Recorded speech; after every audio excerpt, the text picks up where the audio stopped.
Guys, welcome back to నిక్సారూస్ creation. నేను ఇవాళ సంక్రాంతి స్పెషల్ ఆంధ్ర వాళ్ళ గోరుముట్టీలు అనమాట.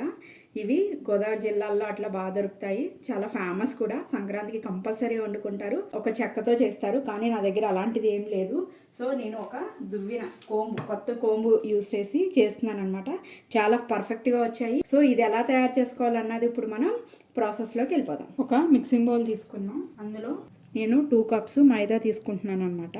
ఈ కప్పుతో 2 కప్స్ మైదా. సేమ్ అదే కప్పుతో 1/2 కప్పు బొంబాయి రవ్వ. ఇందులోనే 1 పావు స్పూను సాల్ట్, 1 పావు spoon baking soda, 1 spoon butter, లేదంటే కనుక నెయ్యి కాసైనా యాడ్ చేసుకోవచ్చు అన్నమాట. బటర్ ఇదంతా ఇందులో కలిసేలా కలిపేసుకోవాలి.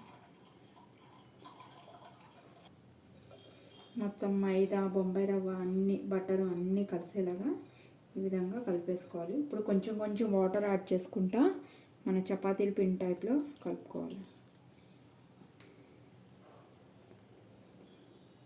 చూడండి, ఈ విధంగా అయితే తడిపేసుకోనమాట. ఇందు మీద ఇప్పుడు 1 స్పూన్ ఆయిల్ వేసుకున్నాం.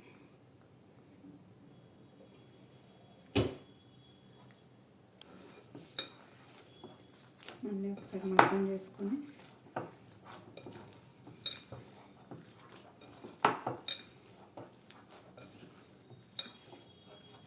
కానీ బటర్ వేసుకుంటే ఆ టేస్టే వేరు ఉంటాయి అన్నమాట. ఇదనే కాదు, ఏ స్నాక్స్ అయినా కూడా బటర్ వేసుకుని చేసుకుంటే టేస్ట్ బాగుంటుంది. దీన్ని ఒక 15 మినిట్స్ పక్కన పెట్టేసుకుందాం. చూసుకుందామా?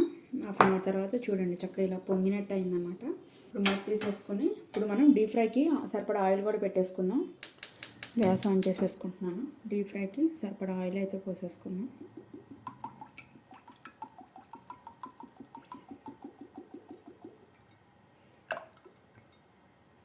ఈ ఆయిల్ హీట్ అయ్యే లోపల మనం గోరుముట్టీలు కూడా తయారు చేసుకోవాలన్నమాట.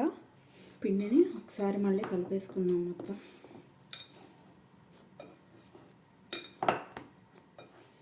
పిండి అన్నది ఈ విధంగా ఉండాలన్నమాట. పక్కన పెట్టేసుకుని ప్లేట్ తీసుకుని చేసినవి పెట్టుకోవడానికి ఇంకొక ప్లేట్.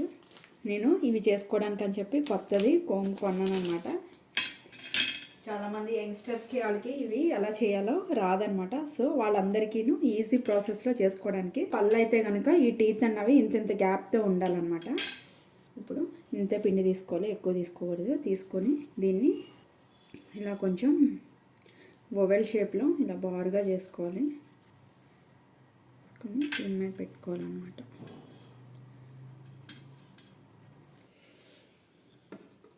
దీన్ని ఈ విధంగా చపాతీ కర్రతో ఇలా చేసుకోవాలి. చేసుకున్న తర్వాత దీన్ని ఇలా మోసుకోవాలన్నమాట. చూడండి, ఇలా చేసుకొని ఇలా అన్నీ కూడా ఒక ప్లేట్లో పెట్టేసుకోవాలి. ఆయిల్ కూడా హీట్ ఎక్కిపోయిందనమాట. నేను లో ఫ్లేమ్లోకి అడ్జస్ట్ చేసేసుకున్నాను. ఎందుకు అంటే లో ఫ్లేమ్లో వేయితేనే లోపల కూడా బాగా అవుతుంది అనమాట. లేదు అంటే మనం హై ఫ్లేమ్లో వేయించితే ఏమవుతుందంటే పైన కలర్ వచ్చేస్తుంది, లోపల వేగదనమాట. సో అందుకనే ఆయిల్ కొంచెం కాగింది అనుకున్నప్పుడు లో ఫ్లేమ్లోకి అడ్జస్ట్ చేసేసుకున్నాను. ఇప్పుడు ఒకటి చిన్నది వేసుకొని చూద్దాం. చక్కగా అయిపోయింది.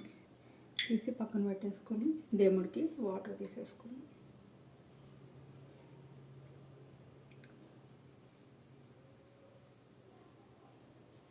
మనం తయారు చేసుకున్న ముట్టీలు ఉన్నాయి కదా, ఇవి ఒక్కొక్కటి నెమ్మదిగా ఆయిల్ వేసేసుకో.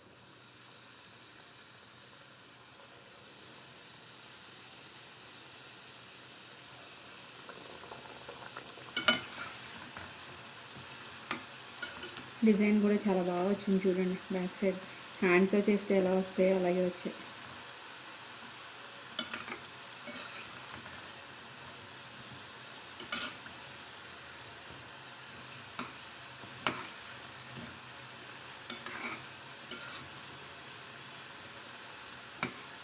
టూ సైడ్స్ కూడా చక్కగా గోల్డెన్ బ్రౌన్ కలర్ వచ్చే వరకు వీటిని ఫ్రై చేసుకోవాలి.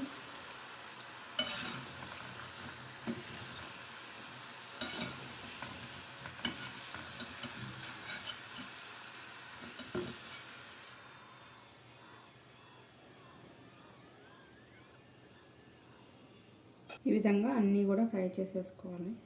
ఇప్పుడు మనం పాకం పట్టుకోవాలన్నమాట. దానికి ఒక గిన్నె తీసుకున్నాను, అందులో 2 కప్స్ బెల్లం వేసుకుంటున్నాను. ఇందాక ఏ కప్పుతో మనం కనుక పిండి తీసుకున్నామో అదే కప్పుతో బెల్లం తీసుకోవాలన్నమాట. 2 కప్పులు బెల్లం తీసుకున్నాను కదా, ఇందులోనే ఒక పావు కప్పు వాటర్ పోసుకోవాలి. ఇది మన గవ్వలకి ఎలా తీగ పాకం పడతామో ఆ విధంగా పాకం పట్టుకోవాలి. చూడండి పాకం ఇలా వస్తుందన్నమాట, తీగ పాకం రావాలి. ఒకసారి చెక్ చేసుకోవాలంటే ఇలా ఒక ప్లేట్ తీసుకుని అందులో కొంచెం వాటర్ పోసుకొని బెల్లాన్ని 2 చుక్కలు వేసుకుని ఇలా దగ్గరికి అంటే కనుక ఉండలాగా అయితే కనుక అది అయిపోయినట్టే. చూడండి, మరీ ముదిరిగా పట్టేస్తే గట్టిగా అయిపోతాయి అన్నమాట. ఈ పాకం ఉంటే చాలు. దీనికి పాకం అన్నది చాలా ఇది అనమాట. ఇది పాకం బాగా వస్తేనే మనకి గోరుముట్టీలు అన్నవి బాగా వస్తాయి అనమాట, లేకపోతే సరిగ్గా రావు. ఇందులో ఒక పావు స్పూను యాలకుల పొడి వేసుకొని సరిగంతా కలిసేలాగా కలిపేసుకొని గ్యాస్ ఆఫ్ చేసేసుకున్నాం. గ్యాస్ ఆఫ్ చేసేసుకోకపోతే కనుక పాకం అన్నది ముదిరిపోతుంది అనమాట, అప్పుడు గట్టిగా అయిపోతాయి.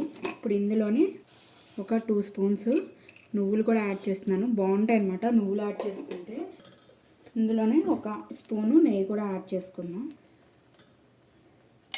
ఒకసారి కలిపేసుకున్నాం.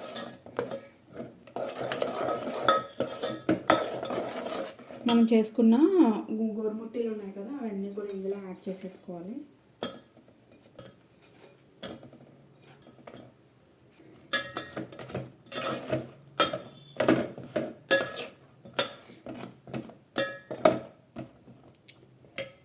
సంక్రాంతి స్పెషల్ గోరుముట్లు అయితే రెడీ అయిపోయినాయి అనమాట. సో ఈ డిష్ మీరు కూడా తయారు చేసుకోండి సంక్రాంతికి. టేస్ట్ ఎలా ఉందో నాకు కామెంట్ చేయడం అయితే మర్చిపోకండి.